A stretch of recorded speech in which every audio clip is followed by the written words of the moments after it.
Out its new SEC head football coach rankings. This is something that is always debated or debatable. Probably not in the top spot. Kirby Smart ranked as the number one football coach in the SEC. But after that, the argument can begin in earnest. Brian Kelly at 2. Steve Sarkisian at 3, Kalen DeBoer at 4, Lane Kiffin at 5, then Mark Stoops at 6, just in front of Eli Drinkwitz and Josh Heupel. Mike Elko is 9, Hugh Freeze 10, Brent Venables 11, Shane Beamer 12, Billy Napier 13, Sam Pittman 14, Clark Lee 15, and Jeff Lebby 16. I have to believe that Jeff Lebby is 16 because he has never coached a game as a head coach, and therefore it's hard to rank him above anybody who has actually been a head coach in the SEC. Well, or period. Yeah. And that's fine. I mean, I don't think you read anything into the Jeff Lebby deal. Right. Exactly. Yeah, exactly. It's fine. Everybody does these differently. The rationales are different. You guys, you are back to the exercise. You are Saudi Arabia, and you are investing in a college football program. And obviously, you have unlimited funds. You can hire whatever coach you want. But for some reason, they have to be an SEC coach. Who do you hire first, and who do you hire second? Kirby Smart, I hire first. Who do you hire second? Yeah, but I think it depends on where you are. Right? I mean, there are some coaches that fit better at certain schools than they fit at other places. Well, when Brian Kelly was hired, everybody, not you guys, everybody, fit doesn't matter. Fit doesn't matter at all. Let's say, you know how some people talk about how Kirby's retiring? That he's made enough money and he's won enough, and if he wins another title, he's gone. Georgia comes open this offseason. They can pretty much hire whoever they want. Who's their first phone call in the SEC? Ooh, that's a good question. Sarkisian. Because it's not Brian Kelly. No, it's Sark. It's not Brian Kelly. I would, if I were, what's the Georgia's athletic director's name? Josh something or other. If I were the athletics director at Georgia, my 3 phone calls, I think in this order, would be Steve Sarkisian, Lane Kiffin, Josh Heupel. Yes. I think that's the order of the 3 calls that I would make. I would hear an argument for DeBoer over Heupel, but I don't hate that order at all. DeBoer did take Washington to the national championship. But Heupel a little more SEC proven, a little more seasoning. Yeah. That's correct.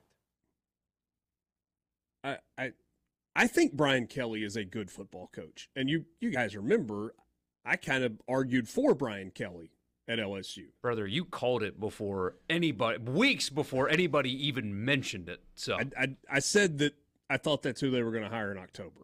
I just thought it made sense. But the results are not as good as I thought they would be. What year is Brian Kelly going into? Is this year 3 or 4? Year 3. Okay, this is only year 3. So there's time. And my rationale at the time was he's done everything you can possibly do at Notre Dame short of winning a national championship. Yeah.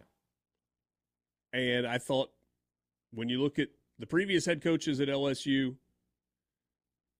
Nick Saban winning a national championship, Ed Orgeron winning a national championship, Les Miles winning a national championship, feels like Brian Kelly's a good enough coach that he ought to be able to win a national championship if those 3 guys can do it. But Nick Saban is also the greatest of all time. Les Miles is, I don't know. I don't know how they did it with him. They were very, very talented. And then Ed Orgeron recruited one of the best rosters in the history of college football. And he had the best quarterback in the country on his team with elite skill position players and dudes on defense. But that was more about the offense than anything else.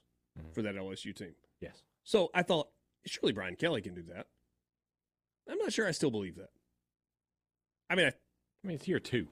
It's year 3. Yeah. Yeah. They've won 10 games each year. They won the West his first year. So maybe he can. I'm willing to give him a little time. It's very odd because that's so true. And I mean, double-digit wins is not nothing. Yeah. But defensively, they've been horrible. Yeah. And that's the thing to me that's the biggest surprise, because historically LSU has been so good defensively. Always had elite defensive talent. The talent is still there. Especially on the defensive line. They've still got some guys, but they have just not put And it in together. the secondary. Yeah. And some pretty good linebackers mixed in as well. That's DBU. Yeah. Yeah. And even though they made Atlanta, they got walloped. Yeah. All right, so Smart's number 1 on the list. Who's number 2? It should be Sark. But, I mean, here's the thing with Sark. One great year. I was going to say, you're putting Sark number 2 based on them getting to the outside of Kirby Smart quarterfinal last year. Outside of Kirby Smart, I mean, Kelly has the best resume, but then you got a bunch of guys who haven't really done anything really. Who's done a better job over the last 3 years relative to the resources available at their respective schools than Lane Kiffin in the SEC after you get past Kirby Smart? I mean, the answer is nobody. Yeah. So if you want to put Lane Kiffin at 2 or 3 on the list, I'm not going to argue with you. I won't argue too hard.